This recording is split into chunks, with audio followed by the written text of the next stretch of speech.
நாம மகிமைப்படுவதாக. இப்பொழுதுமாக கூட அந்த 12ஆம் அதிகாரத்தின் 3ஆம் வசனத்துக்கு நேராக வருவோம். வெளிப்படுத்தின விசேஷம் 12ஆம் அதிகாரம் 3வது வசனத்துக்கு நேராக வருவோம். அப்பொழுது வேறொரு அடையாளம் வானத்திலே காணப்பட்டது.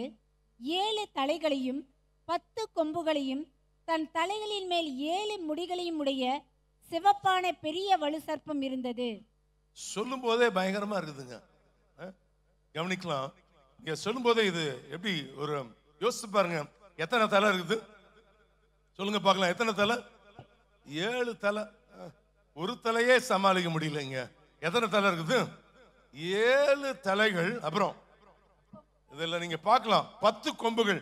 இந்த இங்க சீன்ல காமிக்கிறது ஒரு அது இது இது ரொம்ப சாதாரணமான ஒரு பிக்சர். இதை காட்டணும். இது பல காரியங்கள் இருக்குது. வருகிற நாட்கள்ல உங்களுக்கு இன்னும் தெளிவான படங்களோட உங்களுக்கு விளக்கும்படியா வருவேன். இதுல 7 தலைகள், அதுல பாத்தீங்கன்னா 10 கொம்புகள் காணப்படும். அதன் மத்தியில் அங்க நீங்க பார்க்கலாம் 7 முடிகளையும் உடைய சிவப்பான வலு சர்ப்பம் இருந்தது என்று சொல்லி அந்த பகுதிகளில் நாம் வாசிக்கும் பொழுது வாசிக்கிறோம். ஆண்டவருடைய நாம மகிமைப்படுவதாக. அப்போ இது யாரு அப்படின்னு, இதுக்கு என்ன பேரு? அதத்தான் 9ஆம் வசனம் சொல்லப்பட்டிருக்கிற காரியம் என்ன? உண்மைதான். உலகம் அனைத்தையும் மோசம் போக்குகிற பிசாசு என்றும் சாத்தான் என்றும், உலகம் அனைத்தையும் மோசம் போக்குகிற பிசாசு என்றும் சாத்தான் என்றும் சொல்லப்பட்ட பழைய பாம்பாகிய பெரிய வலு சர்ப்பம் தள்ளப்பட்டது. அது பூமியிலே விழத்தள்ளப்பட்டது. அதனோடே கூட அதை சேர்ந்த தூதரும் தள்ளப்பட்டார்கள். அது மோசம் போக்கும் பிசாசு என்று சொல்லி நாம் பார்க்கிறோம். அவன் 7 தலைகளையும் 10 கொம்புகளையும் அது சொல்லி அந்த பகுதிகளில் நாம் வாசிக்கும் பொழுது வாசிக்கணும். ஆண்டவருடைய நாம மகிமைப்படுவதாக. இந்த பகுதியை நீங்க வாசித்து பார்க்கிற போது 7 தலைகள், அது எதை காண்பிக்கிற காரியம் என்ன அப்படின்னா, பிசாசுடைய என்னவாது, பிசாசுக்கு என்ன வருகிறது? 7 தலைகள். அவன் அது காரியம் என்ன? பிசாசானவன் எவனை எப்படி விழுங்கலாமோ என்ன பண்ணுகிறான்? சத்தமா சொல்ல, எல்லாருக்கும் வசனம் தெரியும். வகை தேடி சுற்றி தெரிந்து கொண்டிருக்கிறோம். ஹாரர் மூவி பார்க்கறதுக்காக வந்திருக்கிறோம் அப்படின்னா, ஆண்டவர் எனக்கு கிருபையை கொடுத்து இன்னைக்கு வரைக்கும் இரக்கம் பாராட்டுகிறவர். தொடர்ந்து என் குடும்பத்துக்கு கர்த்தர் இரக்கம் பாராட்டுவா. ஆனா அதன் மத்தியில நடக்க போகிற சில நிஜங்களை நம்ம என்ன பண்ணணும்? உணர்ந்து கொள்ளணும். ஒவ்வொரு காலகட்டத்தையும் நாம் என்ன பண்ணணும்? ஞானத்தோடு செயல்பட வேண்டியது மிகுந்த அவசியமா இருக்கிறது. பிரியமானவர்களே, ஆண்டவருடைய நாம மகிமைப்படுவதாக. வேதத்துல வாசிக்கும் பொழுது அவன் 7 தலையும் 7 ராஜ்யங்களுக்கு ஒப்பிடப்படலாம். 7 ராஜ்யங்கள் தேவ பிள்ளைகளை அழிக்கிறதுக்கு அவன் எடுக்கிற 7 யுக்திகளாக அது காணப்படுகிறது. ஆண்டவருடைய நாம மகிமைப்படுவதாக.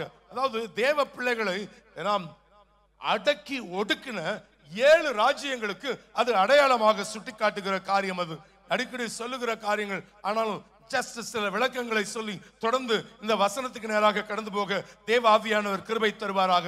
தேவ ஜனங்களை சிதறடித்த முதலாவது ராஜ்யம் எந்த ராஜ்யம்? அது எகிப்து ராஜ்யம். எத்தனை வருஷம் அடிமைத்தனத்தில் வைத்திருந்தாங்க? 430 years, 430 வருஷம் அடிமைத்தனத்தில் வைத்திருந்த ராஜ்யம். ஆண்டவருடைய நாம மகிமைப்படுவதாக. தேவ ஜனங்களை அடிமைகளாக வைத்திருந்த ராஜ்யம் அது. சிலர் பாவங்களுக்கு அடிமைகளாக இருக்கிறார்கள். சிலர் கெட்ட பழக்க வழக்கங்களுக்கு அடிமைகளாக இருக்கிறார்கள். சிலர் பாரம்பரியங்களுக்கு அடிமைகளாக இருக்கிறார்கள். சில காரியங்கள்ல நான் அடிமைகளாக இருக்கிறேனா யாருக்கும் தெரியாது. ஆனா உங்களுக்கும் தேவனுக்கும் அது நல்லா தெரியும். ஆண்டவருடைய நாம மகிமைப்படுவதாக. எந்த காரியத்துல நான் அடிமையா காணப்பட்டு கொண்டிருக்கிறேன்? அருண் அவர்கள் வர்ஷிப்ல ஜெப நேரத்துல சொல்லும்போது, அதாவது ஸ்கூல் அண்ட் காலேஜ் கோயிங் பிள்ளைகளுக்காக அவர்கள் ஜெபிக்கும் போது அந்த காரியத்தை எல்லாம் நிறைய பேர் இதுல இன்னைக்கு எதுல அடிக்ஷன்? இன்னைக்கு செல்போன்ல என்னவா இருக்கிறாங்க? சோ மெனி அடிக்ஷன்ஸ் பார்த்துக்கிட்டு இருக்கிறோம். பல காரியங்களை பார்க்கிறோம். எந்த காரியத்துல நான் என்னவா இருக்கிறேன்? இன்னைக்கு ஆண்டவருடைய நாம மகிமைப்படுவதாக. எனக்கும் தேவனுக்கும் தெரியும். இன்னைக்கு எல்லா காரியங்கள்ல யாரை ஏமாத்திக்கிட்டு இருக்கிறோம்? எல்லா விதத்துல ஆண்டவரே என்ன மன்னிங்க, ஆண்டவரே இந்த சந்தர்ப்பத்தை எனக்கு கொடுத்திருக்கிறீங்க சுவாமி, கிருபையாக இந்த வேலையை எனக்கு கொடுத்திருக்கீங்க தகப்பனே. அவன் யோசிக்கிறான், இதுல அவனை அப்படியே திருடவும் கொல்லவும் அழிக்கவும். இஸ் கால்ட் தி டிசீவர், அழிம்பன், அழிக்கிறவன். இன்னைக்கு அழிக்க அவன் என்ன பண்ணிக்கிட்டு இருக்கிறான்? காத்து கொண்டிருக்கிறான். ஆண்டவரே எனக்கு பலம் தாங்க ஆண்டவரே, இந்த காரியத்தில் ஆண்டவர் ஒரு பெரிய வெற்றியை தருவார். இந்த ஜாதி பிசாசு உபவாசத்தினாலும் ஜெபத்தினாலுமே என்று ஆண்டவர் நான் ஜெயிக்கணும் இந்த காரியத்துல. அதுக்காக தான் இந்த உபவாச ஜெபம்லாம் வைக்கிறோம். சில காரியங்கள்ல இருந்து கர்த்தர் உங்களுக்கு ஒரு பெரிய விடுதலையை கர்த்தர் தர போகிறார். ஒரு பெரிய ஆசீர்வாதத்தை கர்த்தர் தந்தருள்வார். பிரியமான நீ அந்த காரியத்துக்காக இனி நீங்கள் ஜெபிக்க வேண்டிய அவசியம் இல்லை. கர்த்தர் அப்படி ஒரு அற்புதத்தை செய்வேன்னு கர்த்தர் வாக்கு கொடுத்திருக்கிறார். You will see the God's glory. ஆண்டவருடைய நாமம் மகிமைப்படுவதாக. அப்போ ஆண்டவருடைய காரியம் இன்னைக்கு எதுல நான் அடிமையா இருக்கிறேன்? இன்னைக்கு 7 தலைகள். இந்த முதல் தலை எது? அது எதற்கு அடையாளம்னா அது அடிமைகளாக, தேவ ஜனங்களை அடிமைகளாக வைத்திருக்கிற ராஜ்யம். ஏன்னா சில காரியங்களுக்கு நான் அடிமைகளாக நான் இருக்கிறேன்னா, தேவ ஆவி ஜனங்களை விடுவிக்கிறது, ஆனா சாத்தானின் ஆவி ஜனங்களை அடிமைப்படுத்துகிறதுன்னு நம்ம பார்க்கும் பொழுது பார்க்கிறோம். ஆண்டவரே எனக்கு எல்லா காரியத்துல இருந்து எனக்கு ஒரு விடுதலையை தேவன் நீ தரும்படியாக ஜெபிக்கிறேன்னு சொல்லும்போது கர்த்தர் தருவதற்காக வல்லமை உள்ளவராக இருக்கிறார். ஆண்டவருடைய கரம் பெரிய காரியங்களை செய்யும் என்பதுல எவ்வளவே சந்தேகம் கிடையவே கிடையாது. எல்லாவற்றில நாம் அந்த காரியத்திலிருந்து கர்த்தர் உங்களுக்கு ஒரு பெரிய அற்புதத்தை கர்த்தர் செய்வார். சில காரியங்களை ஆண்டவர் எனக்கு நினைவுபடுத்தினார். அப்போ இந்த ஜெபம்லாம் அதுக்காக தான். எல்லாவற்றில கர்த்தர் பலப்படுத்தி சகாயம் பண்ணுவாராக. ஒருத்தர் சொல்லும்போது சொன்னாங்க, 27 வருஷம் ஆச்சு பிரதர் நான் குடியை விட்டு. நான் சொன்னார், விழுந்து விழுந்து எழுகிறேன் அப்படின்னார். 27 வருஷமா அந்த பாட்டில தொடவே இல்லை. 1 வருஷம் கழிச்சு வந்து உங்களுக்கு நான் சாட்சியை சொல்றேன்னு சொன்னார். 1 வருஷம் கழிச்சு அவர் சொல்லும்போது சொன்னார், சில வேளையில 1 வாரம் 10 நாள்லாம் தாக்கு பிடிச்சிருக்கிறேன்.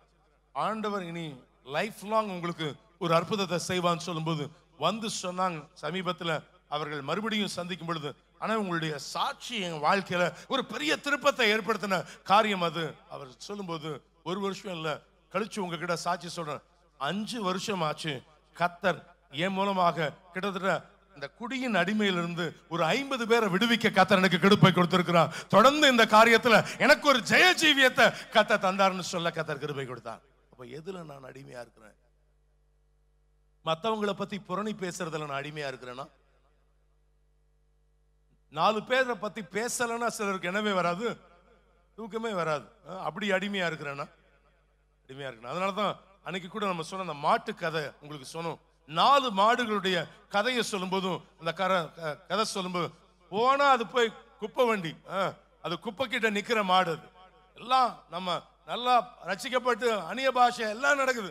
ஆனா எங்க போய் நிக்கும்? அது குப்பை கிட்ட போய் நிக்கும். 4 பேரை பத்தி பேசலன்னா இன்னைக்கு என்ன இது தேவ ராஜ்யத்துக்கு போவதற்கு என்னவா இருக்கும்? எனக்கு ஒரு தடையாக இருக்கும். ஆண்டவரே எனக்கு பலன் கொடுங்க ஆண்டவரே. காசிப்பிங், மத்தவங்களை பத்தி பேசுறேன்னா இல்ல நான் பேசல, இருதயத்துல பொறாமப்படுறேன், இருதயத்துல எனக்கு சஞ்சலப்படுகிறேன். ஐயோ குப்பு குப்பு குப்புன்னு சிலர் பார்த்த உடனே எரியுது. எரிஞ்சிச்சுன்னா ஆண்டவரே அணைங்க. அதுக்காகத்தான் வந்து ஃபாஸ்டிங்ல இருக்கிறேன். பக்கத்துல பார்த்து கேளுங்க, சிலர் பார்த்தா உங்களுக்கு எரியுதா அப்படின்னு. நீங்க நல்லவங்க, ஆனா எரியுது இன்னைக்கு அப்படிலாம். அதுதான் அதெல்லாமே என்ன அப்படின்னா எல்லாம் அடிமைத்தனம். இன்னைக்கு ஆண்டவரே எல்லா விதத்துல கர்த்தருடைய கரம் குறுகி போகவில்லை. இன்னைக்கு ஒரு பெரிய அற்புதத்தை கர்த்தர் செய்வதற்கு என் தேவன் அவர் போதுமானவராக இருக்கிறார். ஆண்டவருடைய நாம மகிமைப்படுவதாக. வேத வசனம் அதுதான் நமக்கு சுட்டி காட்டுகிற காரியம். எல்லாவற்றில கர்த்தர் அற்புதங்களை செய்வதற்காக வல்லமை உள்ளவராக இருக்கிறார். ஒரே ஒரு காரியம் ஆண்டவர்கிட்ட சொல்லுங்க, உமது சாயலாக மாறணும் ஆண்டவரே. ஆண்டவர் உம்முடைய சாயலாக ஆண்டவரே நான் மாறணும் சுவாமி. ஆண்டவரே என்ன மாற்றுங்கன்னு கேட்கும் பொழுது ஆண்டவர் மாற்றுவதற்கு என் தேவன் அவர் போதுமானவராக இருக்கிறார். செய்வார் என்பதில் எவ்வளவேனும் சந்தேகம் கிடையவே கிடையாது. ஆண்டவர் நிச்சயமாக பெரிய ஜெயத்தை தேவன் தருவதற்கு அவர் போதுமானவர். பெரிய காரியங்களை கர்த்தர் செய்வதற்கு அவர் வல்லமை உள்ளவராக இருக்கிறார். செய்வார் என்பதில் சந்தேகம் கிடையவே கிடையாது. ஹல்லேலூயா. தேவ சாயலாக மாறி தேவனோடு இருப்பேன், நானும் தேவனோடு இருப்பேன். தேவ சாயலாக மாறி தேவனோடு இருப்பேன், நானும் தேவனோடு இருப்பேன். பூமியின் கூடாரம் என்றும் பலவீனமே அழிந்திடுமே, பூமியின் கூடாரம் என்றும் பலவீனமே கைவேலையில்லாத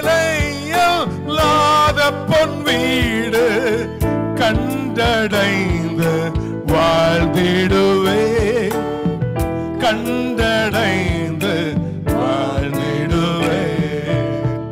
தேவசாயலாக மாறி தேவனோடு இருப்பேன், நானும் தேவனோடு இருப்பேன். காத்திருந்து ஜெபிப்பதினா கழுகு போல பறந்தெழும்பி சொல்லுவோம். காத்திருந்து கழுகு போல பறந்தெழும்பி ஜீவயாத்திரை ஓடி முடித்து ஜீவ கிரீடம் பெற்றிடுவே. சொல்லுவோம், ஜீவ கிரீடம் தேவசாயலாக மாறி தேவனோடு இருப்பேன், நானும் தேவனோடு இருப்பேன். ஹல்லேலூயா. ஒரு மெத்தடிஸ்ட் பாஸ்டர், ஒரு மெத்தடிஸ்ட் பாஸ்டர் பரலோகத்துக்கு போனவன கேட்டாராம், இங்கே எத்தனை மெத்தடிஸ்ட் மெம்பர்ஸ் மேல வந்திருக்கிறாங்க, பரலோகத்துல எத்தனை மெத்தடிஸ்ட் பீப்புள் வந்திருக்கிறாங்கன்னு.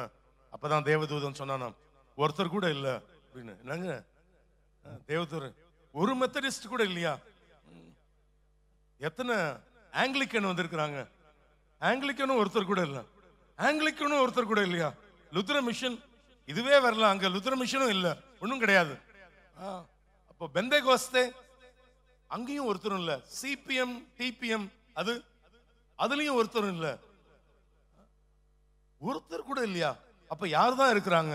தூதன் சொல்லும்போது சொன்னா, இயேசு கிறிஸ்துவினுடைய ரத்தத்தினால கழுவப்பட்ட தெரிந்து கொள்ளப்பட்ட சந்ததிகள் மாத்திரம் என்ன பண்ணப்பட்டிருக்குன்னா இந்த இடத்துல வந்திருக்குது. இந்த சபை அந்த சபையெல்லாம் இல்ல, ஒரே ஒரு காரியம் அந்த இடத்துல, கிறிஸ்துவினுடைய ரத்தத்துல கழுவப்பட்ட ஒரு கூட வித்தியாசப்பட்ட எல்லா விதமான சபைகள் இருக்கலாம், ஆனா எல்லா விதத்துல அங்கு இருக்கக்கூடிய உண்மையான கர்த்தரை தன்னுடைய தெய்வமாக கொண்டிருக்கிற ஜனம் கர்த்தர், அது பாக்கியம் உள்ளது.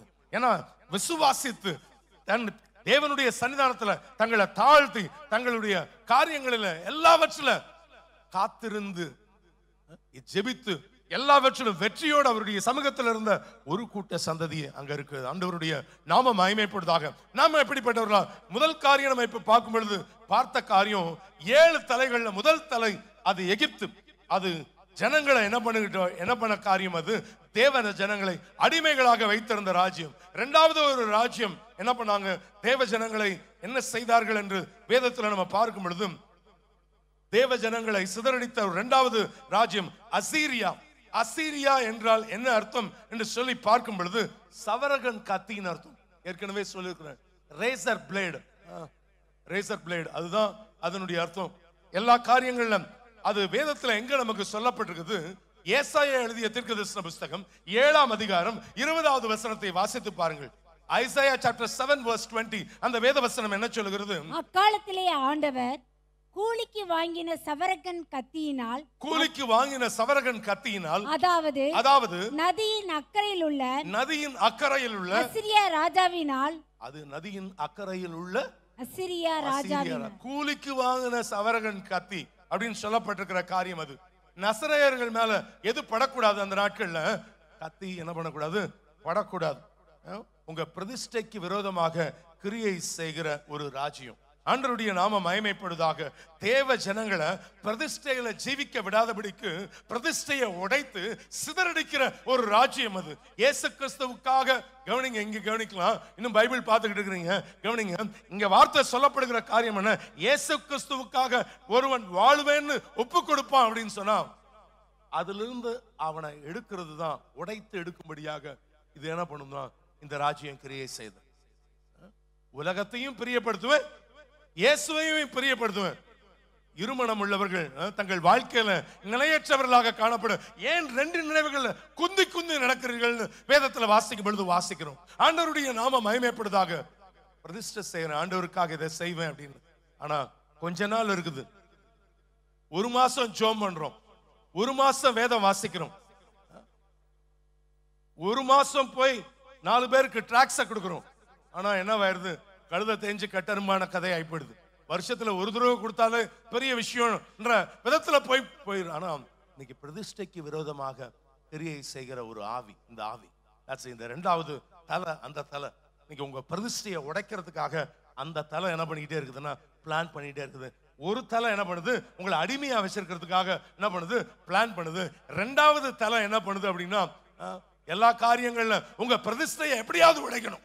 அதுதான் அவனுடைய காரியங்கள், பலவிதமான காரியம். ஆண்டவருடைய நாம மகிமைப்படுதாக. சில காரியங்களை நம்ம என்ன பண்ணிதான் ஆகணும்னா விட்டுத்தான் ஆகணும். நீங்க இயேசுவை நேசிக்கிறதா இருந்தா சில காரியத்தை என்ன பண்ணிதான் ஆகணும்? விட்டுத்தான் ஆகணும். ஆண்டவருடைய நாம மகிமைப்படுதாக. மறுபடியும் சொல்லுகிறேன், பவுல் சொல்லும்போது இப்படியா சொல்கிறார், எல்லாவற்றையும் அனுபவிக்க எனக்கு அதிகாரம் உண்டு, ஆனா எல்லாமே எனக்கு என்னவா இருக்காதுங்க, தகுதியா இராதுன்னு அவர் சொல்லும்போது சொல்லுகிறத வேதத்துல வாசிக்கிறோம். That's number 2. 2வது காரியம் அது ஆண்டவருடைய நாம மகிமைப்படுவதாக.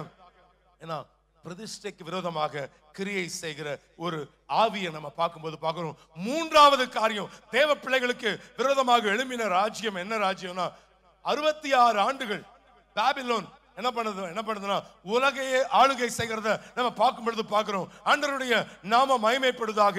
அங்க பார்க்கிற காரியம் அது. எல்லாம் எத்தனையோ ராஜாக்கள் தேவ ஜனங்களுக்கு விரோதமாக கிரியை செய்தார்கள். ஆனா தேவாலயத்தை உடைத்து போட்ட, எரித்து போட்ட ஒரே ராஜ்யம் எந்த ராஜ்யம் அப்படின்னா இந்த பாபிலோன்.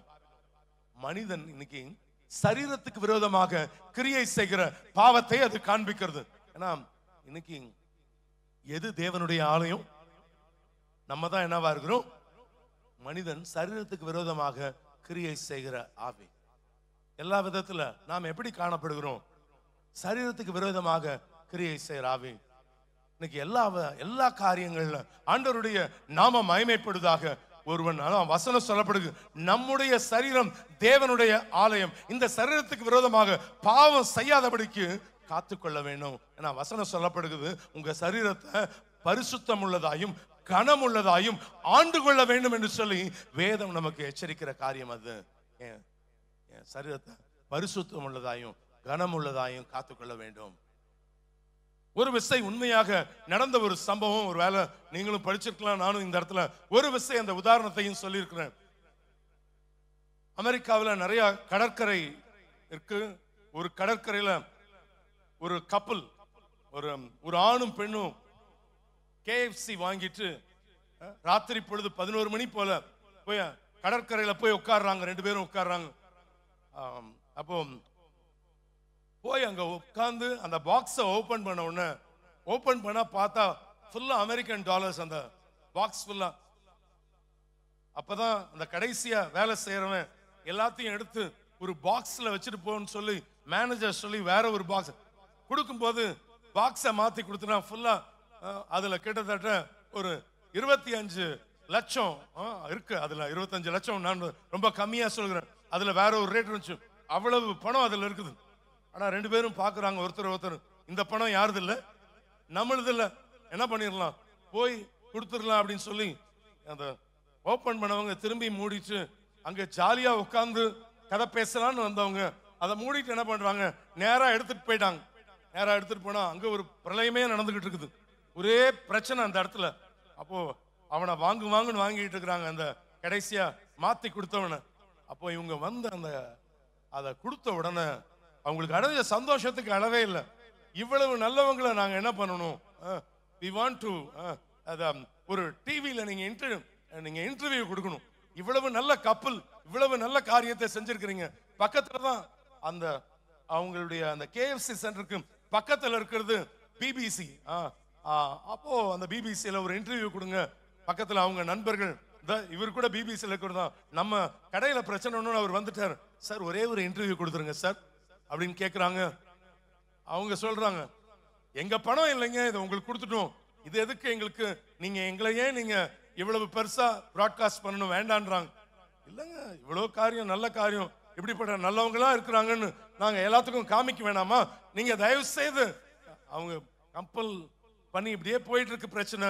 அவங்க சொல்றாங்க, எங்களை நீங்க டிவியில போட்டீங்கன்னா எங்களுக்கு பிரச்சனை வரும். என்னங்க பிரச்சனை வரப்போகுது? நல்ல காரியம் தானே செஞ்சிருக்கீங்க. நான் என் பொண்டாட்டியை கூட்டு வரல, நான் வேற ஒருத்தன் பொண்டாட்டியை கூட்டு வந்திருக்கிறேன். எனக்கும் கல்யாணமாயி பிள்ளைங்க இருக்கிறாங்க, இந்த அம்மாவுக்கும் கல்யாணமாயி பிள்ளைங்க இருக்கிறாங்க. நாங்க 2 பேரும் ஜாலியா இருக்கலாம்னு வந்தோம். இப்ப எப்படி ஒரு சம்பவம் ஆச்சு? அதனால பட் இதுல மனுஷ சரீரத்துக்கு விரோதமாக கிரியை செய்கிற ஆவி. ஒரு சைடுல பார்த்தா இவன மாதிரி நல்லவன் உலகத்திலேயே இல்லைன்ற மாதிரி இருக்குது. ஆனா இன்னொரு பக்கத்துல அருவருக்கத்தக்க ஒரு அடையாளம். ஆண்டவரே, யாரையாவது ஏமாத்திட்டு வாழ்ந்துகிட்டு இருக்கிறேன்னா, மனுஷன் சரீரத்துக்கு விரோதமாக கிரியை செய்கிற ஆவி. இன்னைக்கு ஒரு பக்கத்துல சோ பியூட்டிஃபுல் நல்லவங்களா தெரியணும், இன்னொரு பக்கத்துல ரொம்ப அசிங்கமான ஜீவியம். ஆண்டவருடைய நாம மகிமைப்படுவதாக. இன்னும் அருவருக்கத்தக்க ஜீவியம் என் வாழ்க்கையில இருக்கும் சொன்னா, தேவன் வேறெடுத்து போடுவதற்காக வல்லமை உள்ளவராக இருக்கிறார். இன்னும் அந்த கிருபையை அல்ல தட்டாதபடிக்கு தேவ சன்னிதானத்துல முழங்கால் படியிடும் பொழுது தேவன் உங்களுக்கு இரக்கம் பாராட்டுவதற்கு என் தேவன் அவர் வல்லமை உள்ளவராக இருக்கிறார். That's number 3. மூன்றாவது காரியம், 66 ஆண்டுகள் அந்த அவங்க தேவ ஜனங்களை ஆளுகை செய்தாங்க. 4வது ஒரு ராஜ்யம் எழும்பி வந்தது, மேதிய பேர்ஷிய ராஜ்யம். அவங்க மேதிய ராஜ்யம், பேர்ஷிய ராஜ்யம். மேதியாவை ஆட்சி செய்தது யாரு? தரியு ஆட்சி செய்தான். பேர்ஷியாவை ஆட்சி செய்தது யாரு? கோரேஸ் ஆட்சி செய்தார்கள். இவங்களுக்கு கீழே எத்தனை வருஷம் இருந்தது அப்படின்னு சொன்னா 208 ஆண்டுகள், 208 இயர்ஸ். ஏன்னா உலகையே ஆட்சி செய்த ஒரு பெரிய சாம்ராஜ்யம் அப்படின்னா என்ன அப்படின்னா மேதிய பேர்ஷிய ராஜ்யம் அப்படின்னு நம்ம வேதத்துல நம்ம பார்க்கும்போது பார்க்கிறோம். இந்த சீசன்ல தான் யாரை தூக்கி, தானியேலை தூக்கி எதுல போட்டாங்க? சிங்க கபியில போடுறாங்க. 120 தேசாதிபதிகளை நியமித்தார், தரியு நியமிக்கிறார். 120 தேசாதிபதிகள். இவங்க ஆளுகையில் இருக்கிற எல்லா கண்ட்ரீஸையும் என்ன நடக்குதுன்னு ரிப்போர்ட்ஸ கொடுக்கிறதுக்காக 120 தேசாதிபதிகள். அதுல 3 பேர் டாப்பா இருந்தாங்க. அந்த 3 பேர் எல்லாத்தையும் செய்தாங்கன்றது அப்படி பைபிள் சொல்லல. அந்த 3 பேர்த்துல டாப்பா யார் இருந்தா அப்படின்னு சொன்னா தானியேல் இருந்தார். அந்த 3 பேர்லயும் இன்னும் சிறப்பான அந்த வசனத்துக்குள்ள போவேன்னு சொன்னா அதற்கு நேரம் இல்ல. ஆண்டவருடைய நாம மகிமைப்படுதாக. அவர் என்ன செய்யறாரு அப்படின்னு சொன்னா, அந்த பீரியட்ல தான் இந்த சம்பவங்கள்லாம் நடக்கிற காரியம் வேதத்துல நாம் வாசிக்கும் பொழுது வாசிக்கிறோம். ஆண்டவருடைய நாம மகிமைப்படுதாக. மேதிய ராஜ்யம், பேர்ஷிய ராஜ்யம், இவங்க ஒரு காரியத்தை செய்தாங்க. இந்த தானியேலுக்குள்ள நம்ம அவருடைய லைஃப்ல இருக்கக்கூடிய சீக்ரெட்டை நம்ம அறிஞ்சு கொள்வதற்கு முன்பாக ஒரு காரியத்தை சொல்லும்படியா விரும்புறேன். இந்த மேதிய பேர்ஷிய ராஜ்யம் தான் என்ன செய்தாங்க அப்படின்னு சொன்னா, ஒரு சட்டம் போட்டாங்க, ஜெபிக்க முடியாதபடிக்கு கிரியை செய்கிற ஆவி. என்ன வேணா செய்யுங்க, ஆனா என்ன பண்ணக்கூடாது? நீங்க ஜெபிக்க கூடாது. ஐயோ எவ்வளவு நல்ல சட்டம்பா. நிறைய பேருக்கு அப்படி ஒரு சட்டம் இருந்தா நல்லா இருக்கிற மாதிரி இருக்குது. நான் என்ன பண்ணும்? ஜெபிக்க விடாதபடிக்கு தடை செய்கிற ஒரு ஆவி. அந்த ஆவி நெக்ஸ்ட் ஸ்பிரிட். அது எல்லாம் வேணாம் நீங்க பண்ணலாம். தானியேல் தான் முன் செய்து வந்தபடியே தினமும் என்ன பண்ணானா 3 வேளையும் முழங்கால் படிக்கிட்டு ஜெபிதான். எனக்கு ரொம்ப அதுல பிடிச்ச வசனம் என்ன அப்படின்னு சொன்னா, அதுல ராஜா சொல்லும்போது சொல்லுகிற காரியம், சிங்கத்தின் கெபிக்கிட்ட கிட்ட வந்து ஒரு வார்த்தை சொல்ற, நீ இடைவிடாமல் 3 வேளைய அவர் பார்த்திருக்க மாட்டார். இவருடைய ஆட்சிக்கு கீழே தானே இருக்கிறாரு. இவரும் இஸ் a slave. 70 வருஷமா ஜோம் பண்ணிக்கிட்டு இருக்கிறார். எனக்கு ஒரு விடுதலை தரமாட்டீங்களா? எருசலேமுக்கு நேரா பலகணிகள் திறந்திருக்க, எங்களுக்கு ஒரு அடிமையா தான் வந்திருக்கிறான். எங்க இருந்து? பாபிலோன்ல இருந்து அடிமையா வந்திருக்கிறான். இவங்களுக்கு கீழே ஆட்சி செய்து கொண்டிருக்கிறான். ஆனா ஒரு காரியத்தை தரியு ராஜா பார்த்துட்டு தான் இந்த வார்த்தையை சொல்ற, நீ இடைவிடாமல் ஆராதிக்கிற தேவன் எங்களை தப்புவிக்க வல்லமை உள்ளவராக இருந்தார்னா ஒரு லாவை பாஸ் பண்ணலாம், ஒரு சட்டத்தை கொண்டு வரலான்னு இவன் கையில கொடுத்தா உடனே என்ன பண்ணுவான்? ஜோம் பண்ணுவான். ஒரு காரியத்தை செய்யலான்னு ஒரு டிஸ்கஷன்ல உட்காரலாம்னு சொன்னா உடனே என்ன பண்ணுவோம்? ஜெபம் பண்ணுவோம். ஒவ்வொரு காரியத்திலும் அந்த காரியத்தை பார்த்ததுனால தான் ராஜா அந்த வார்த்தையை சொல்கிறார், நீ இடைவிடாமல் ஆராதிக்கிற தேவன் உங்களை தப்புவிக்க வல்லமை உள்ளவரா இருந்தாரா. இன்னைக்கு ஆண்டவருடைய நாமம் மகிமைப்படுவதாக. ஜெபிக்க விடாதபடிக்கு தடை செய்கிற ஆவி, அதுதான் 4வது தலை, பெரிய தலை. அந்த தலை என்னன்னா, என்ன வேணா செய்ய முடியுது. பல காரியங்கள், ஊரையே போய் வித்துட்டு வந்துருவோம். ஆனா என்ன பண்றது இல்ல? ஜெபிக்கிறது இல்ல. உண்மையா ஜெபம் பண்றது இல்ல. கடமையே ஜெபிக்கிற அனுபவத்தை பத்தி நான் சொல்ல, உண்மையாய் தம்மை நோக்கி கூப்பிடுகிற யாவருக்கும் அந்த அனுபவத்தை கொடுக்க எல்லா விதத்துல ஆண்டவருடைய நாம மகிமைப்படுவதாக. இன்னும் கர்த்தருடைய சன்னிதானத்துல இன்னும் நெருங்கி கெட்டி சேர்க்கிற இந்த அனுபவம், இன்னும் வரங்கள் வல்லமைகள்ல நிரம்ப ஆண்டவருடைய சன்னிதானத்துல நான் அதற்காக தான் காத்திருக்கிறேன். இன்னும் எனக்கு இன்னும் ஒரு ஜெப ஜீவியத்தை கொடுங்கப்பா. இன்னும் ஒரு விசேஷத்தை, ஒரு ஜெப ஆவி ஊற்றப்படட்டும் ஆண்டவரே. சபையில ஒரு பின்மாறிய கர்த்தர் ஊற்றுவீராக தகப்பனே. ஆண்டவருடைய நாம மகிமைப்படுவதாக. That's number 4. ஆண்டவருடைய காரியம் எல்லா விதத்துல கர்த்தர் அற்புதங்களை செய்வதற்காக வல்லமை உள்ளவராக இருக்கிறார். எல்லா ஆண்டவருடைய நாம மகிமைப்படுவதாக. That's number 4. 4வது காரியம் அப்படியே நமக்கு சொல்லப்பட்டிருக்கு. 4-5 காரியங்களை நம்ம பார்க்கலாம். அடுத்தது காரியம் கிரேக்க சாம்ராஜ்யம். அவங்க காரியங்களை வேதத்துல வாசித்து பார்க்கும்போது 163 ஆண்டுகள் ஆளுகை செய்தது. கிரேக்க சாம்ராஜ்யம் உலகத்தையே ஒரு கலக்குன ஒரு பெரிய மாவீரன் அலெக்சாண்டரை குறித்து வேதவசனம் நமக்கு சுட்டி காட்டுகிற காரியங்கள் உண்டு. ஆண்டவருடைய நாம மகிமைப்படுவதாக. ஏன்னா எல்லா காரியங்கள்ல பலவிதமாக தேசங்களை அடக்கி ஒடுக்கின ஒரு ராஜ்யமாக அந்த ராஜ்யத்தை குறித்து நாம் பார்க்கும்போது பார்க்கிறோம். அதை தொடர்ந்து வருகிற ராஜ்யம் என்ன ராஜ்யம் அப்படின்னா ரோம சாம்ராஜ்யம். ரோமன்ஸ் அடுத்த தலை. இந்த தலை என்ன அப்படின்னு சொன்னா நம்ம பார்க்கிற போது ஒடுக்குகிறவர்களாகவும் அடக்குகிறவர்களாகவும் கடுமையான தண்டனை கொடுக்குகிறவர்களாகவும் காணப்பட்ட ஒரு ராஜ்யம் இந்த ராஜ்யம். அடக்குகிறவர்கள், ஒடுக்குகிறவர்கள். ஏன்னா சுமார் 646 ஆண்டுகள் இந்த உலகத்தை ஆட்சி செய்தது. அந்த காலகட்டத்தில் தான் இயேசு கிறிஸ்து என்ன பண்ணார்? இந்த பூமியில இருந்த காலகட்டங்களாக நாம் பார்க்கும் பொழுது பார்க்கிறோம். 646 ஆண்டுகள் இந்த உலகத்தை ஆளுகை செய்த ஒரு ராஜ்யம் இந்த ராஜ்யம்.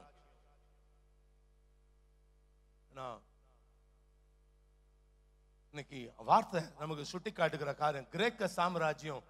அது தந்திரம், நிறைய தந்திரங்களை செயல்படுத்தின ஒரு ராஜ்யங்கள். பலவிதமான தந்திரங்களை, யுக்திகளை உபயோகப்படுத்தின ராஜ்யம். தந்திரமா பிசாசு எப்படி படுவான்? தந்திரக்காரன். எல்லா காரியங்கள்ல இன்னைக்கு அடுத்தது இந்த ராஜ்யம் பாடுகள், உபத்திரவங்கள், வேதனைகளை கொடுக்கிற ராஜ்யம். அது ரோம சாம்ராஜ்யம். இந்த பாட கொடுத்துட்டா இனிமே என்ன பண்ண மாட்டான் இவன்? கர்த்தரை என்ன பண்ண மாட்டான்? சேவிக்க மாட்டான். இதோட முடிஞ்சு போச்சு அவனுடைய காரியங்கள். இன்னும் உபத்திரவத்தின் மேல உபத்திரவத்தை கொடுக்கும் பொழுது நிச்சயமா என்ன பண்ணிடுவான்? இவன் பின்வாங்கி போயிடுவான் அப்படின்னு என்ன பண்ணிக்கிட்டு இருக்க. அது அப்படிப்பட்ட ஒரு ராஜ்யம் தான் என்னது? இந்த ரோம சாம்ராஜ்யம். எல்லாவற்றில உலகத்தை, அதுதான் 6வது தலை. எல்லா காரியங்களும் ஒவ்வொரு காரியங்களை நம்ம பார்க்கிற போது பல காரியங்களை நாம் பார்க்கும் போது பார்க்கிறோம். ஏன்னா உலகத்தை ஆளுகை செய்ய போகும் கடைசி ராஜ்யம் அப்படின்னு நம்ம பார்க்கும்போது இரும்பும் களிமண்ணுமான பாதங்கள் அப்படின்னு நம்ம பார்க்கும்போது பார்க்கிறோம். ஒவ்வொன்றா நம்ம தானியேல்ல விளக்கிட்டு வரும்போது ஒரு காரியங்களை சொல்லும்போது, இரும்பு அப்படின்னா அது யாருக்கு அடையாளம்? ரோமர்கள். பயங்கர கடினமான காரியங்களை செய்தார்கள். தலைகீழ சிலுவையில் அறைவான். என்ன பண்ணுவான்? முழுசா தோலை உரிச்சு தொங்க போடுவான். அப்படிப்பட்ட ராஜ்யங்கள். சந்து சந்தா வெட்டி என்ன பண்ணுவாங்கன்னா தேவ பிள்ளைகளை கொலை செய்வார்கள்.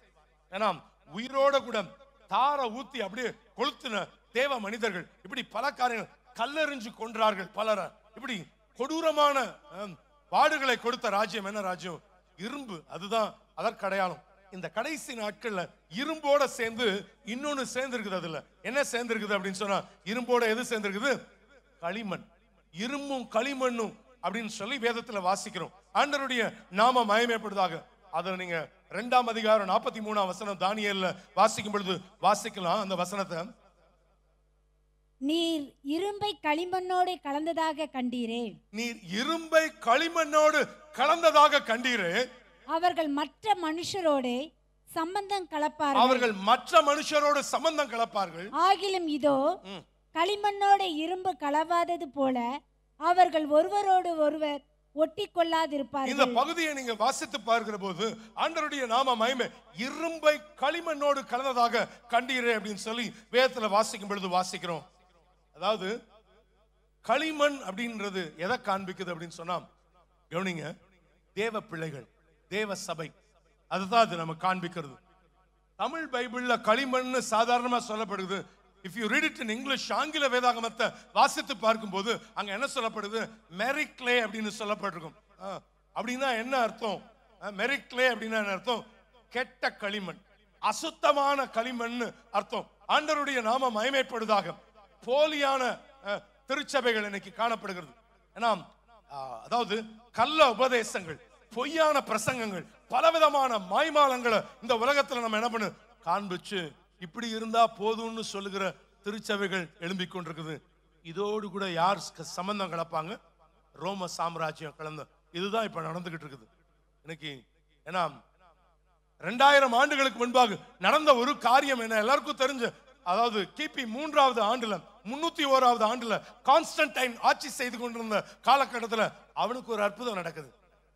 அதற்கு பிறகு அவர் இயேசுவை சொந்த ரட்சகராக ஏற்றுக்கொண்டார். நீங்க இந்த சீரியஸை நீங்க கொஞ்சம் முன்னாடி போய் நீங்க பாப்பீங்கன்னு சொன்னா அதுல இந்த கான்ஸ்டன்டைனுடைய காரியத்தை உங்களுக்கு அழகாக விளக்கி சொல்லியிருப்பேன். நீங்க நன்கு அந்த சம்பவத்தை நீங்க நன்கு அறிந்து கொள்வதற்கு ஏதுவாக இருக்கும். பட் இந்த இடத்துல ஒரு காரியத்தை நான் உங்களுக்கு சொல்லும்படியாக வாஞ்சிக்கிற ஒரு காரியம் என்ன,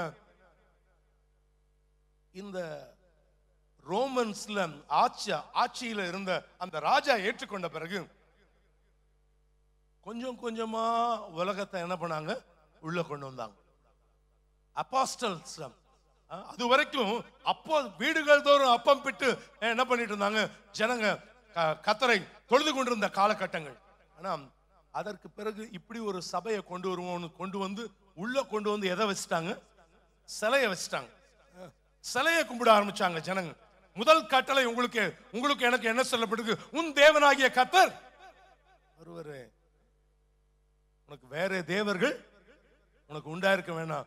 வேறொரு விக்கிரகத்தை ஆகிலும் வேறொரு சொரூபத்தை ஆகிலும் நீங்க என்ன பண்ணக்கூடாது, வணங்கவும் சேவிக்கவும் கூடாதுன்னு வேதவசனம் சொல்லப்பட்டிருக்கிற காரியம். ஆனா இன்னைக்கு அதெல்லாம் நம்ம செஞ்சுக்கிட்டு இருக்கிறோம் அப்படின்னு சொன்னா இன்னைக்கு ஆண்டவருடைய சன்னிதானத்தில் நீங்களும் நானும் பதில் சொல்ல வேண்டியவர்களாக காணப்படுகிறோம். ஆண்டவருடைய நாம மகிமைப்படுவதாக. வேதவசனம் நமக்கு சுட்டி காட்டுகிற காரியம் என்ன அப்படின்னு சொன்னா, இன்னைக்கு எல்லாவற்றிலும் இன்னைக்கு ரோம சாம்ராஜ்யம் இன்னைக்கு பொய்யான திருச்சபைகளோடு இணைந்து விட்டதா அப்படின்னு சொன்னா இன்னைக்கு அப்படிதான் காணப்படுது. ஏன்னா இன்னைக்கு போப் சொல்றதை யார் கேட்டுக்கிட்டு இருக்கிறா, இன்னைக்கு உலகத்தின் அதிபதிகள் என்ன பண்ணிக்கிட்டு இருக்கிறாங்க, அதுதான் அப்படின்னு சொல்லி கேட்டுக்கொண்டிருக்கிற காலகட்டம். இது எதற்கு அடையாளம்னு சொன்னா, ஒவ்வொன்னா சொன்ன பாத்தீங்களா, எகிப்து அது எல்லாமே வரிசையா நடந்துகிட்டு இருந்தது. அதுக்கு பிறகு ஒவ்வொன்றும், அதுக்கு பிறகு அசீரியா, அப்புறம் பாபிலோன், மேதிய பெர்ஷிய ராஜ்யம், கிரேக்கு, இதெல்லாம் அப்படியே அந்தந்த பகுதிகளை அப்படியே எழுதி வைத்திருந்தாங்க பரிசுத்தவான்கள். தானியேல் 2ஆம் அதிகாரத்தை வாசித்து பாருங்க. இந்த வெளிப்படுத்தல் 10, 11, 12 அதிகாரங்களை மறுபடியும் வாசித்து பாருங்க. இந்த வசனங்கள் எல்லாம் நமக்கு சொல்லுகிற காரியம் தான். அப்போ இந்த காலகட்டங்களை வாசிக்கும் பொழுதுதான் ஆண்டவர் சொன்னார், ஜனங்களை மறுபடியும் என்ன பண்ண, கூட்டி சேர், ஆயத்தப்படுத்துன்னு சொல்லும் போது சொன்ன காரியம் அது. எல்லாவற்றில ஆண்டவருடைய நாம மகிமைப்படுவதாக. எல்லாவற்றில ஆயத்தப்படு சொல்லுவோம், ஆயத்தப்படுத்து. இன்னைக்கு நான் ஆயத்தப்படுவதற்கு கர்த்தர் ஒரு தருணத்தை கர்த்தர் கொடுத்திருக்கிறார். ஆயத்தப்படுவதற்குரிய ஒரு அருமையான தருணத்தை கர்த்தர் உங்களுக்கு எனக்கும் கொடுத்திருக்கிற காரியம் அதுதான். ஆண்டவருடைய நாம மகிமைப்படுவதாக. எல்லாவற்றில நாம் எப்படிப்பட்டவர்களாக நாம் காணப்படுகிறோம். ஆனா நான் எப்படி அதுல நான் ஜெயிக்கணும்னு சொன்னா, என் வாழ்க்கைக்கு ஒரே ஒரு காரியம், அதைதான் இந்த 5 நாட்கள் செய்ய போறோம். அதுக்காகத்தான் கூடி வந்த காரியம். ஆண்டவருடைய நாம மகிமைப்படுவதாக. ஒரு வசனத்தை வாசிங்க. தானியேல் 6ஆம் அதிகாரம் 28வது வசனத்தை வாசிங்க. தானியேல் 6:28. தரியுவின் ராஜ்யபார காலத்திலும் பெர்சியனாகிய கோரேசுடைய ராஜ்யபார காலத்திலும் தானியேலின் காரியம் ஜெயமாயிருந்தது. என்ன சொல்லப்படுது? தானியேலின் காரியம் ஜெயமாயிருந்தது. இந்த 6வது மாதம் எனக்கு ஜெயத்தின் மாதம் ஆண்டவர் சொல்லியிருக்கிறார். விசுவாசிக்கிறவங்க கைகளை உயர்த்தி ஒரு அல்லேலூயா சொல்லுவோமா? தானியேலின் வாழ்க்கை எப்படி இருந்தது? சொல்லுங்க, தானியேலின் வாழ்க்கை அல்ல. சொல்லுங்க, தானியேலின் வாழ்க்கை எப்படி இருந்தது? ஜெயமா இல்லைங்க, ஜெயமா இல்ல. என்னவா இருந்துச்சு தெரியுமா? தானியேலின் வாழ்க்கை ஜெபமா இருந்தது. எப்படி இருந்துச்சு? ஜெபமா இருந்துச்சு. அதனாலதான் அந்த வசனம் உறுதிப்படுது. தரீவின் ராஜ்யபார காலத்திலும் பெர்சியன் ஆகிய கோரேசுடைய ராஜ்யபார காலத்திலும் தானியேலின் காரியம் என்னவா இருந்துச்சு? ஜெயமாகணும்னா என் வாழ்க்கை ஜெபமாக இருக்கணும். உங்க பக்கத்துல கையை கொடுத்து சொல்லுங்க, உங்க வாழ்க்கை ஜெயமா இருக்கணும்னா உங்க வாழ்க்கை எப்படி இருக்கணும்? ஜெபமா இருக்கணும். ஜெபமா இருக்கணும். உங்க வாழ்க்கை எப்படி இருக்கணும்னா ஜெபமா இருக்கணும். ஆண்டவருடைய நாம மகிமைப்படுதாக. இப்பதான் எல்லாவற்றின் மத்தியில் அங்கே வார்த்தை நமக்கு சுட்டி காட்டுகிற காரியம், தானியேலை போல ஜெயம் கொள்ளுகிற வாழ்க்கை வாழ்வது எப்படி? How to be a successful life like Daniel. ஏன்னா தானியேலின் வாழ்க்கை ஜெயமாக இருந்ததற்கு 7 காரணங்கள் இருக்குது. எத்தனை காரியங்கள் இருக்குது? இப்பதான் ஆரம்பிச்சிருக்கிறோம். ஆனா இருக்கிற 10 நிமிஷத்துல உங்களுக்கு அந்த 7 வார்த்தையை சொல்லி முடிச்சிருவேன். அவ்வளவுதான். அந்த வசனத்தை மாத்திரம், ஒரே வசனம் தான், அந்த வசனத்துல அவ்வளவு இருக்கு. 10 minutes நமக்கு இருக்கிற நேரங்கள், அவ்வளவுதான். அந்த நேரத்துல தொடர்ந்து பாஸ்டர் அவர்கள் ஜெபித்து ஆசீர்வாதம் கூறி முடிப்பார்கள், முடிச்சிருவோம். ஆனா அந்த காரியங்கள், இந்த நம்முடைய வாழ்க்கை நமக்கு சுட்டி காட்டுகிற தானியேல் நமக்கு சொல்லிக் கொடுக்கிற காரியம் எல்லாருக்குமே தெரியும். அந்த வசனம் என்ன? 6ஆம் அதிகாரம் 10ஆம் வசனம். 6:10 வாசிங்க. தானியேலோ வென்றால் அந்த பத்திரத்துக்கு கையெழுத்து வைக்கப்பட்டது என்று அறிந்த போதிலும் தன் வீட்டுக்குள்ளே போய் தன் மேல் அறையிலே எருசலேமுக்கு நேராக பலகணிகள் திறந்திருக்க அங்கே தான் முன் செய்து வந்தபடியே தினம் 3 வேளையும் தன் தேவனுக்கு முன்பாக முழங்கால் படியிட்டு ஜெபம் பண்ணி ஸ்தோத்திரம் செலுத்தினான். கைகளை உயர்த்தி ஒரு அல்லேலூயா சொல்லுவோமா? தானியேலின் வாழ்க்கை ஜெயமாக இருந்ததற்கு 7 ரகசியங்கள். என்ன அப்படின்னா, முதல் காரியம் தனி ஜெபம். வாழ்க்கையில் என்ன இருந்துச்சு? சதமா சொல்லுவோம், ஜெபம். உங்க வாழ்க்கை பக்கத்துல சொல்லுங்க, உங்களுக்கு தனி ஜெபம் இருக்கணும். நிறைய பேர் குடும்ப ஜெபம் அதோட முடிச்சிடணும். தனி ஜெபம் என்ன பண்ணணும்? இருக்கணும். அதான் வார்த்தை சொல்லப்பட்டிருக்கிற காரியம். அதான் அவன் கூடி ஜெபம் பண்ணான். யாரு? தானியேல் என்ன பண்ணாரு? கூடி ஜெபம் பண்ணார். யாரு? தன்னுடைய நண்பர்களோடு கூட, சாத்ராக் மேஷாக் ஆபேத்நேகோவோட கூட கூடி ஜெபம் பண்ண காரியம் இருந்துச்சு. ஆனா தினமும் அவருக்கு வேற ஒரு பழக்கம் இருந்துச்சு. தனி ஜெபம் என்ன பண்ணப்பட்டிருந்தது? நம்ம வாழ்க்கையில ஒவ்வொரு நாளும், ஏதோ ஒரு நாள் இல்ல, ஒவ்வொரு நாளும். சொல்லுங்க அந்த வார்த்தைய சொல்லுங்க. ஒவ்வொரு நாளும் தனி ஜெபம் இருக்கணும். அதுதான் that is the secret of the Christian life. அதுதான் ஜெயத்தினுடைய ஒரு காரியம். என்ன அப்படின்னு சொன்னா, முதல் காரணம் என் வாழ்க்கையில தனி ஜெபம் இருக்கணும். அதுக்கு பிறகு நான் சபையாக ஜெபிக்கிறேன், கூடி ஜெபிக்கிறேன், அது ரொம்ப அவசியம். ஆனா ஆண்டவர் இந்த இடத்துல வந்துதான் ஒவ்வொன்றையும் கர்த்தர் நமக்கு தெளிவுபடுத்துகிற காரியங்கள். ஆனா அதன் மத்தியில முதலாவது தனி ஜெபம். 2வது அந்த வசனத்துல நமக்கு சுட்டி காட்டுகிற காரியம் என்ன? தானியேல் 6ஆம் அதிகாரம் 10வது வசனம் நமக்கு சொல்லிக் கொடுக்கிற காரியம் என்ன அப்படின்னு சொன்னா, வார்த்தை நமக்கு சொல்லப்பட்டிருக்கிற காரியம், தன் தேவனுக்கு முன்பாக முழங்கால் படியிட்டு. சொல்லுங்க அந்த வார்த்தைய, முழங்கால் படியிட்டு ஜெபம், நீலிங் பிரேயர். ஆண்டவருடைய நாம மகிமைப்படுவதாக. எல்லாம் ஒரு நிமிஷம் கவனிங்க பார்க்கலாம். இந்த சீன் நடக்கும்போது, இந்த 6ஆம் அதிகாரம் நடக்கும்போது, உங்களுக்கு ரொம்ப விளக்கறதுக்கு டைம் இல்லைன்னு சொல்லியாச்சு. அவருக்கு அப்ராக்சிமேட்டா எவ்வளவு வயசு இருக்கும் யோசிங்க பார்க்கலாம். தானியேலுக்கு அப்ராக்சிமேட்டா எவ்வளவு வயசு இருந்திருக்கும்? 75, 18 சொல்றாங்க. 90 years, 87 to 90 years, 87 இருந்து 90 வயது. பாபிலோன்ல இருந்து அடிமையா கொண்டு வரும்போது சகல ஞானத்திலும் சகல அறிவிலும் எல்லா அழகுள்ளவன், இப்படி எல்லாம் ஒரு குவாலிபிகேஷனை வைத்து வாலிபர்கள். அப்போ அவருக்கு வயசு எத்தனைன்னா 17 வயசு. 3 ராஜ்யங்களை கடந்து போயிருச்சு. ஏன்னா நேபுகாத்நேச்சார் ஒவ்வொரு கோரேஸ் தரியுன்னு என்ன பண்ணிட்டு இருக்கான், ஒவ்வொரு காலகட்டங்கள் எல்லாம் சேர்த்து அவருக்கு அங்க வயசு வரும்போது 87 வயசுல என்ன பண்றாரு அப்படின்னா, முழங்கால் படிக்கிட்டு கைகளை உயர்த்தி ஒரு அல்லேலூயா சொல்லுவோமா? முழங்கால் படிக்கிட்டு ஜெபம் பண்ணுங்க. கொஞ்ச நேரமாவது முடியல, ஓகே. ஆனா ரொம்ப முடியல. ஆனா வாலிபர்கள், வாலிப பிள்ளைங்க கண்டிப்பா என்ன பண்ணணும்? சபையில ஒரு காரியம் ஜெபம் அப்படின்னு யாரோ ஒருத்தர் நடத்துறாங்க அப்படின்னா, இந்த இடத்துல வாலிப பசங்க அத்தனை பேரும் யாரு நடத்தினாலும் அடுத்த தடவை வந்து சொல்லுவேன். ஆனா எல்லாம் சொல்வதற்கு முன்பாக முழங்கால் போட்டுருங்க, முழங்கால் போட்டுருங்க. இது யாருக்கோ நடத்துற ஜெபம் அல்ல அப்படின்னு. இது யாருக்கோ ஜெபம் பண்ணிக்கிட்டு இருக்கிறாங்க. இஸ்ரேலுக்கு ஜெபம் பண்ணிக்கிட்டு இருக்கிறாங்க, மோடிக்கு ஜெபம் பண்ணிக்கிட்டு இருக்கிறாங்க. அங்க நடந்தா எனக்கு என்னையா இல்ல. முழங்கால், அவன் எருசலேமுக்கு நேராக பலகணிகள் திறந்திருக்க முழங்கால் படிக்கிட்டு சொல்லுவேன். எல்லா தம்பிமார் தங்கச்சிமார் எல்லாம் முழங்கால் போடுங்க அப்படின்னு சொல்லி என்ன பண்ணுவேன்னா சொல்லுவேன். அதனால பக்கத்துல இருக்கிற parents, you encourage your children, வீட்டுல முழங்கால் போட வைங்க, பட்டு ஜெபிக்க வைங்க. சில மணி துளிகள் முழங்கால் படிக்கிட்டு வேதம் வாசிச்சு 19 மணி நேரம் எல்லாம் ரெக்கார்டுக்காக செய்யறதெல்லாம் ஒரு பக்கம். ஆனா பிள்ளைங்க என்ன பண்ணணும், முழங்கால் படிக்கிற பிராக்டிஸ், அதுக்காகத்தான் என்ன பண்ணணும், அதுல விழிப்புணர்வு காண்பிக்க தான் இந்த இப்படிப்பட்ட காரியங்கள்லாம் செய்கிற அனுபவங்கள். ஆண்டவருடைய நாம மகிமைப்படுவதாக. முழங்கால் படிக்கிடுகிற இயேசு கிறிஸ்து என்ன பண்ணாருங்க, கெத்செமனே தோட்டத்துல முழங்கால் படிக்கிட்டு ஜெபம் பண்றார். அவரே முழங்கால் போடுவார். நான் அவரை காட்டிலும் பெரிய ஆள்.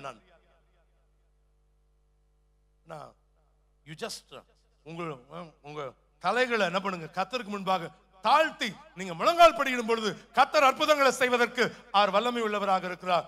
4 காரியம் படிச்சுட்டா எனக்கு எல்லாம் தெரிஞ்சு போச்சு. No, don't play with God. ஆண்டவரோடு கூட விளையாடுகிற அனுபவங்கள் அல்ல இது. இவர் ஒரு கண்ட்ரியுடைய யாரா இருக்கிறா, prime minister of the country. அப்படிப்பட்ட நிலையில் இருக்கிற ஒரு மனிதன், 1000 வேலைகள் இருந்தாலும் ஆனா இவர் செய்யற காரியம் என்ன அப்படின்னு சொன்னா முழங்கால் படிக்கிட்டு என்ன பண்ணுகிறார், ஜெபிக்கிற காரியத்தை. இவர் லைஃப் நமக்கு தனி ஜெபம் இருந்தது, முழங்கால் படிக்கிட்டு ஜெபிக்கிற ஜெபம் இருந்தது. அது மாத்திரமல்ல, இவருக்கு இன்னொரு காரியம் இருக்கு. எப்படின்னா அதே வசனத்தை நீங்க வாசித்து பாருங்கள். வார்த்தை சுட்டி காட்டுகிற காரியம் என்ன, அங்கே தான் முன் செய்து வந்தபடியே தினம் 3 வேளை. பக்கத்துல பார்த்து கேளுங்க, 3 வேளை சாப்பிடுறீங்களா? அப்புறம்ல அது செய்வோம். ஆனா 3 வேளையாவது என்ன பண்ணுகிறாங்க, ஜெபிக்கிற அனுபவத்தை நம்ம பார்க்கிறோம். நீ உனக்கு வேலை வெட்டி இல்லையா, நீ ஜெபம் பண்ணிட்டு அது இருக்கட்டும். அது உங்களுக்கு பிரசங்கிக்கிற நான் தானே ஆகாதவனாய் போகாதபடிக்கு என்னைய சிலுவையின் அரிவாரத்தில் வைத்தான் வருகிறேன். ஆண்டவருடைய நாம மகிமைப்படுவாங்க. 3 hours 4 hours 5 hours கர்த்தருடைய சன்னிதானத்துல உட்கார்ந்து ஜெபித்து காரியங்கள்லாம் எழுதி அப்படிதான் இங்க வந்து நிக்கிற அனுபவங்கள். நாம் எனக்கும் விளையாட்டா வந்து நிக்கிற அனுபவங்கள் இல்ல. ஆண்டவருடைய நாம மகிமைப்படுவதாக.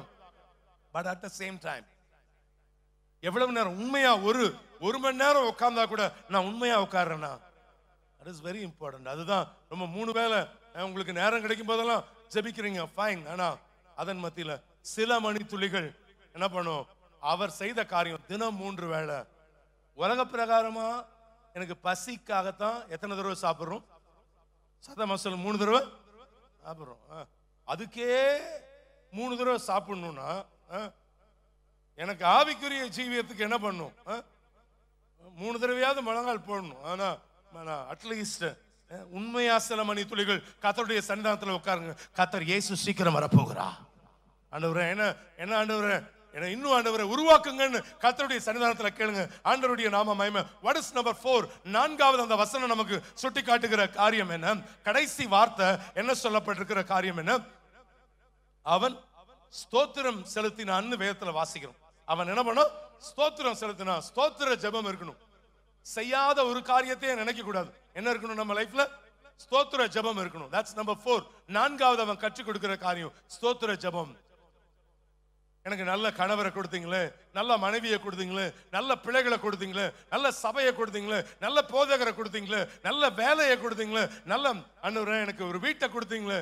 இதுவரைக்கும் ஆண்டவரே எல்லா நிலைகள்ல எத்தனையோ சூழ்நிலைகள்ல ஆண்டவரே ஸ்தோத்திரம். இம்மட்டும் நான் கடந்து வந்ததற்கு நான் ஏமாத்துறேன் ஆண்டவரே, என் வீடு ஏமாத்தணும்னு சங்கீதக்காரன் சொல்லும்போது சொல்லுகிறான். ஆண்டவரே ஸ்தோத்திரிக்கிறோம். ஸ்தோத்திர ஜெபம் இருக்குதா? ஸ்தோத்திரம் இல்லைன்னா ஆத்திரம் தான் வரும். ஸ்தோத்திர ஜெபம் இருக்கணும். அதனால ஸ்தோத்திர பாட்டு சாத்தானுக்கு வேட்டு. அதனால நம்ம அடிக்கடி இப்படி சொல்லுவோம், துதி எடுத்தா சாத்தான் ஓடுவான், முறுமுறுத்தா நல்லா இருக்குதுப்பான்னு செட்டில் ஆகி உட்காந்துப்பான். இன்னைக்கு நம்ம வாழ்க்கையில எப்படி இருக்குது, ஸ்தோத்திர ஜெபம் இருக்கணும். நல்ல ஸ்தோத்திரம் பண்ணுங்க, கர்த்தரை நல்லா பிரைஸ் பண்ணுங்க, ஆண்டவருடைய நாம மகிமைப்படுதாக. That's number 4. 5வது காரியம் என்ன சொல்லப்பட்டிருக்கிற காரியம் என்ன, ஆண்டவருடைய நாம மகிமைப்படுதாக. இவர் செய்த காரியம் என்ன, எருசலேமுக்கு நேராக பலகணிகள் திறந்திருக்குன்னு வேதத்துல வாசிக்கிறோம். வாக்குத்தத்தத்தை விசுவாசித்து ஜெபம் பண்றார். அதுதான் that's number 5. வாக்குத்தத்தத்தை என்ன பண்ணுகிறார், விசுவாசித்து அவர் ஜெபிக்கிறார். Promising prayer. That's number 5. ஐந்தாவது காரியம், ஏன் எருசலேமுக்கு நேராக பலகணிகள் திறந்திருக்க அவர் ஜெபம் பண்றாருன்னு நீங்க பார்க்கும்போது, சாலமோன் ஜெபத்தை பண்றார். ஆலயத்தை கட்டி ஜெபம் பண்ணும்போது ஒரு வார்த்தையை இப்படி எழுதி வைக்கிறார். என்ன வார்த்தை? இப்ப ஜனங்கள்லாம் என்னவா இருக்கிறாங்க? அடிமைகளா இருந்திருக்கிற நேரம். அப்ப அவர் என்ன சொல்றார்? பைபிள்ல அந்த வார்த்தை இருக்குதா? வாசிங்க. 1 ராஜாக்கள் 8ஆம் அதிகாரம் 48ஆம் வசனத்தை வாசித்து பாருங்கள். 1 ராஜாக்கள் 8:48 நமக்கு என்ன சொல்லுகிறது?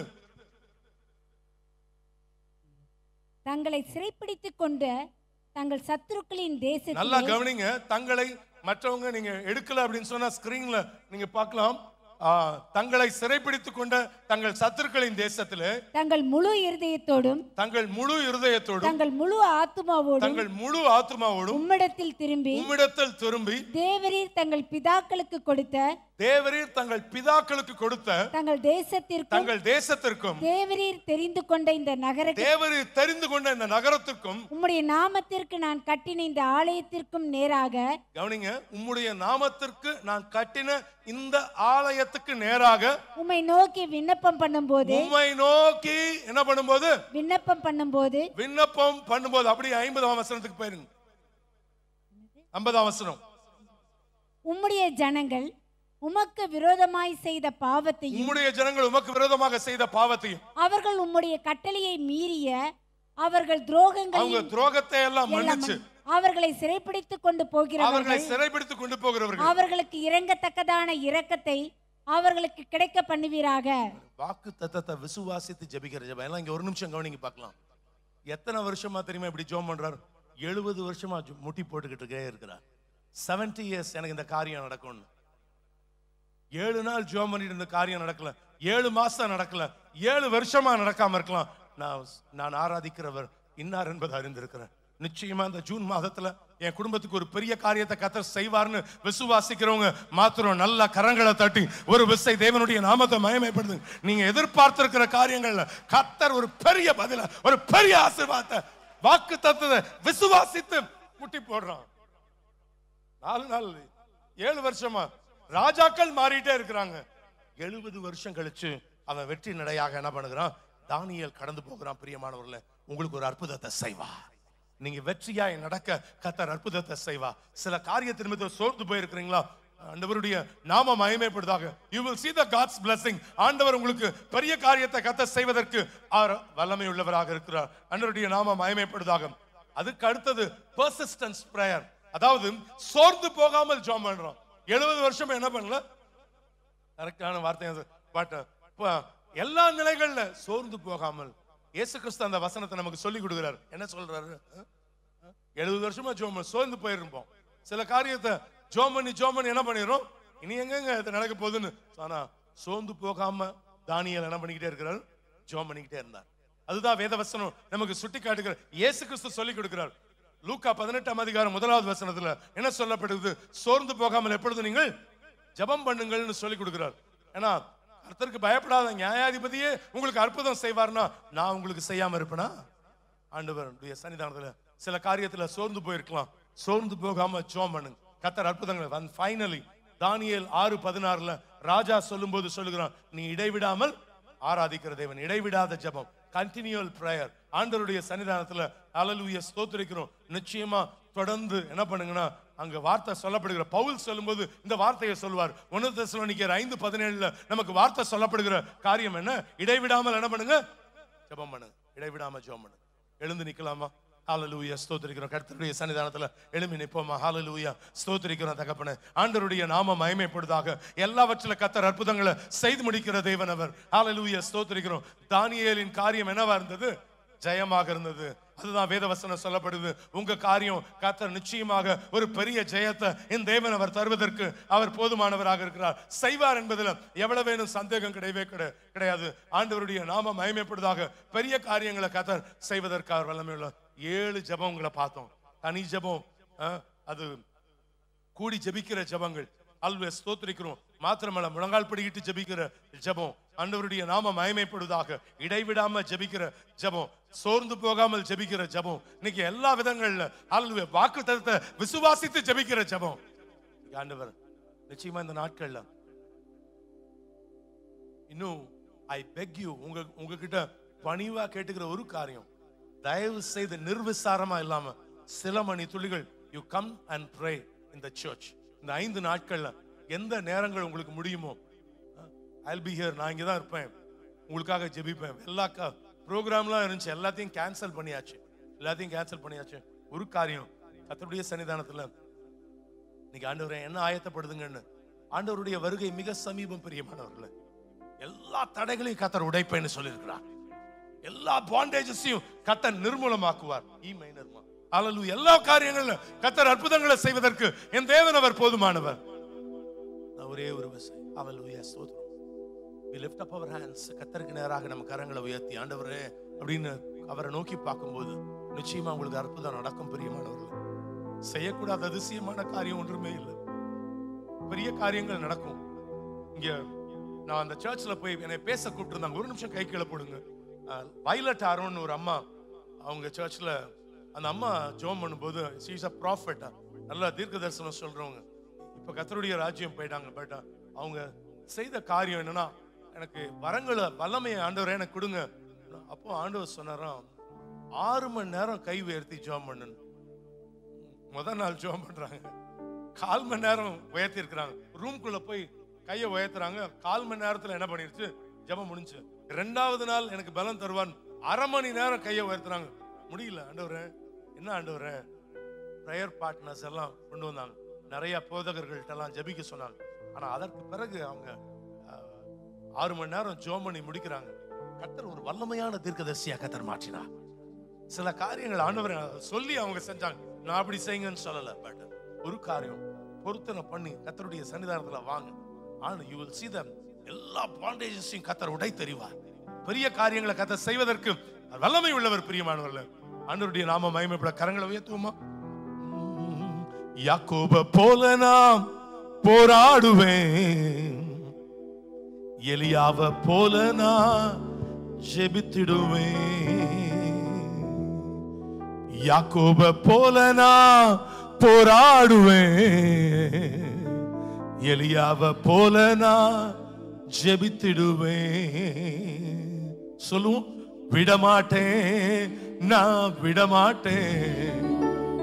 யாக்கோப போல நான் விடவே மாட்டேன். சொல்லுவோம், விடமாட்டேன், நான் விடமாட்டேன்.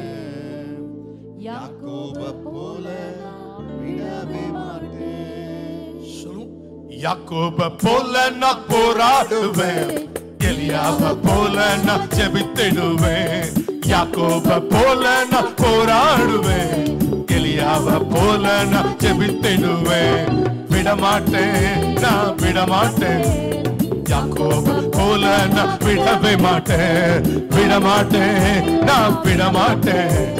யாக்கோப போல நான் விடவே மாட்டேன். அன்னால போல ஆலயத்தில் அழுது நான் ஜெபித்திடுவேன். அன்னால போல ஆலயத்தில் அழுது நான் ஜெபித்திடுவேன். எந்துக்கும் சந்தோஷமா மாறுமர சொல்லுவோம், எந்துக்கும் சந்தோஷமா ஆமென் மாறுமர ஜெபித்திடுவேன். சொல்லுவோம், விடமாட்டேன்,